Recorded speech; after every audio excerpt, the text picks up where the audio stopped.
আসসালামু আলাইকুম। বাংলাদেশ বেতার গোপালগঞ্জ খবর পড়ছি অচিরা বিশ্বাস। আসন্ন গণভোট ও ত্রয়োদশ জাতীয় সংসদ নির্বাচন উপলক্ষে বাংলাদেশ বেতার গোপালগঞ্জ কর্তৃক আয়োজিত কমিউনিটি ব্রডকাস্ট অনুষ্ঠিত হয়েছে।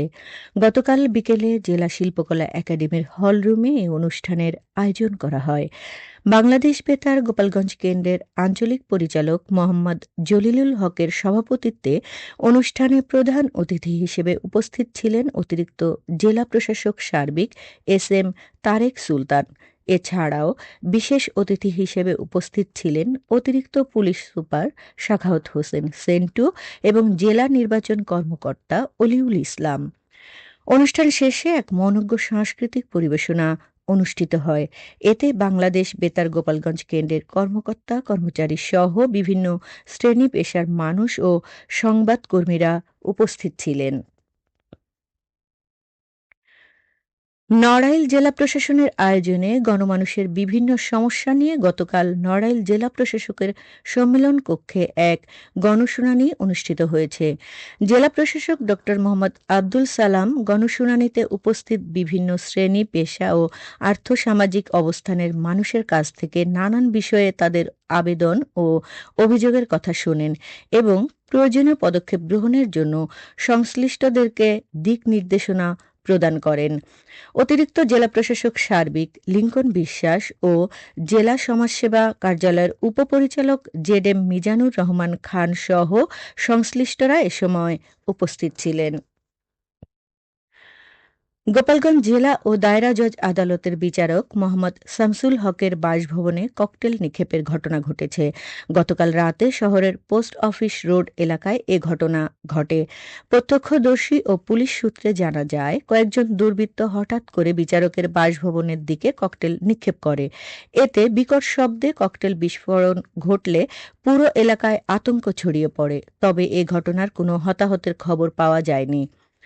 জেলা পুলিশ সুপার মোহাম্মদ হাবিবুল্লাহ ঘটনার সত্যতা নিশ্চিত করে জানান, দুর্বৃত্তদের পরিচয় উদ্ঘাটনে আইনশৃঙ্খলা বাহিনী কাজ করছে। ঘটনার পরপরই পুলিশ ও সেনাবাহিনীর সদস্যরা ঘটনাস্থলে পৌঁছে নিরাপত্তা ব্যবস্থা জোরদার করেন।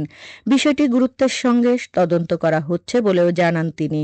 তিনি আরও বলেন, পুরো এলাকায় অতিরিক্ত পুলিশ মোতায়েন করা হয়েছে এবং দোষীদের শনাক্ত করে আইনের আওতায় আনার চেষ্টা চলছে। শরীয়তপুরের ভেদরগঞ্জ উপজেলায় জাতীয় ভোক্তা অধিকার সংরক্ষণ অধিদপ্তরের অভিযান পরিচালিত হয়েছে। গতকাল সকালে ভেদরগঞ্জ বাজারের এ অভিযান চালানো হয়। অভিযানে ভেজাল কসমেটিক্স বিক্রির দায়ে ৩টি প্রতিষ্ঠানকে মোট ১১,০০০ টাকা জরিমানা করা হয়। জাতীয় ভোক্তা অধিকার সংরক্ষণ অধিদপ্তরের জেলা কার্যালয়ের সহকারী পরিচালক জান্নাতুল ফেরদৌসের নেতৃত্বে এই অভিযানটি পরিচালিত হয়। এ সময় সহযোগিতায় ছিলেন জেলা sanitary inspector H M Akhtar. সংশ্লিষ্ট কর্মকর্তা জানান, ভোক্তাদের স্বার্থ রক্ষায় এ ধরনের অভিযান নিয়মিতভাবে অব্যাহত থাকবে। এদিকে শরীয়তপুরের জাজিরার কাজিরহাট বাজারে জাতীয় ভোক্তা অধিকার সংরক্ষণ অধিদপ্তরের অভিযানে পণ্যের সঠিক মোড়ক ব্যবহার না করা, মেয়াদ উত্তীর্ণ বীজ বিক্রির অপরাধে ৩টি প্রতিষ্ঠানকে মোট ১১,০০০ টাকা জরিমানা করা হয়েছে। অভিযান পরিচালনা করেন সহকারী পরিচালক জান্নাতুল ফেরদৌস। এ সময় ব্যবসায়ীদের সতর্ক করা হয় ভোক্তার অধিকার বজায় রাখতে। কর্তৃপক্ষ জানিয়েছেন, এ ধরনের অভিযান নিয়মিত অব্যাহত থাকবে। মাদারীপুরের রাজৌর উপজেলায় নানা অনিয়মের অভিযোগে একটি বেসরকারি ক্লিনিককে ১ লক্ষ টাকা জরিমানা সহ সাময়িকভাবে বন্ধ ঘোষণা করেছে ভ্রাম্যমাণ আদালত। গতকাল বিকেলে টেকেরহাট বন্দরের আরিয়ান হাসপাতাল অ্যান্ড ডিজিটাল ল্যাবে গোপন সংবাদের ভিত্তিতে এ অভিযান পরিচালনা করা হয়। অভিযানকালে ক্লিনিককে রোগীদের অস্বাস্থ্যকর ও নোংরা পরিবেশে রাখার প্রমাণ পাওয়া যায়। এছাড়া এক্স রে মেশিনসহ বিভিন্ন চিকিৎসা সরঞ্জাম দীর্ঘদিন ধরে অচল অবস্থায় পড়ে থাকতে দেখা যায়। এ সময় ক্লিনিকে কর্মরত চিকিৎসক ও অন্যান্য স্টাফদের কাছ থেকে কোনো বৈধ সনদপত্র ও প্রয়োজনীয় কাগজপত্র উপস্থাপন করা হয়নি বলেও জানান ভ্রাম্যমাণ আদালত। এ সময় এসব অনিয়মের দায়ে ভোক্তা অধিকার ও স্বাস্থ্য সংক্রান্ত আইন অনুযায়ী প্রতিষ্ঠানটিকে ১ লক্ষ টাকা অর্থদণ্ড প্রদান করা হয়েছে। পাশাপাশি প্রয়োজনীয় কাগজপত্র ও লাইসেন্স হালনাগাদ না করা পর্যন্ত ক্লিনিকটির কার্যক্রম সাময়িকভাবে বন্ধ রাখার নির্দেশ দেওয়া হয়। ভ্রাম্যমাণ আদালতের বিচারক ও রাজৈর উপজেলার সহকারী কমিশনার ভূমি নাহিদ নিয়াজ শিশির জানান, আইন অনুযায়ী সব কাগজপত্র ঠিক না করা পর্যন্ত সংশ্লিষ্ট হাসপাতালটি বন্ধ থাকবে। তিনি আরও বলেন, ভবিষ্যতে এ ধরনের অভিযোগ পাওয়া গেলে অন্যান্য স্বাস্থ্য প্রতিষ্ঠানের বিরুদ্ধেও কঠোর আইনগত ব্যবস্থা নেওয়া হবে। মাদারীপুরের শিবচর উপজেলায় ট্রেনের ধাক্কায় ৭০ বছর বয়সী এক অজ্ঞাত বৃদ্ধের মৃত্যু হয়েছে।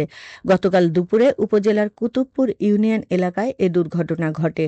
ভাঙা রেলওয়ে থানা পুলিশের দায়িত্বপ্রাপ্ত উপপরিদর্শক সাফুর আহমেদ ঘটনার সত্যতা নিশ্চিত করে জানান, দুপুর 12:30টার দিকে কুতুবপুর সীমানা এলাকায় রেল লাইনের পাশে এক বৃদ্ধের মরদেহ পড়ে থাকার খবর পেয়ে পুলিশ ঘটনাস্থলে পৌঁছায়।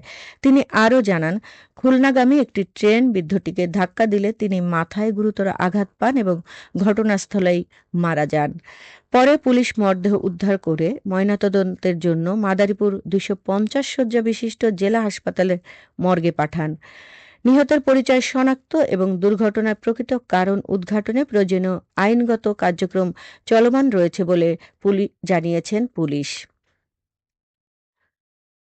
সবশেষে আবহাওয়া।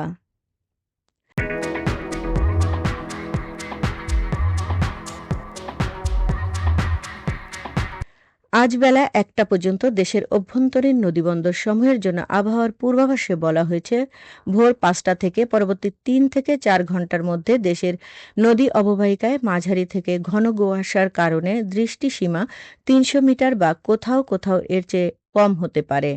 এসব এলাকায় নৌযান সমূহকে সাবধানে চলাচল করতে বলা হয়েছে, তবে কোনো সংকেত দেখাতে হবে না। খবর শেষ হলো। আমাদের পরবর্তী খবর প্রচারিত হবে আগামীকাল সকাল ৮টা ৩০ মিনিটে বাংলায়।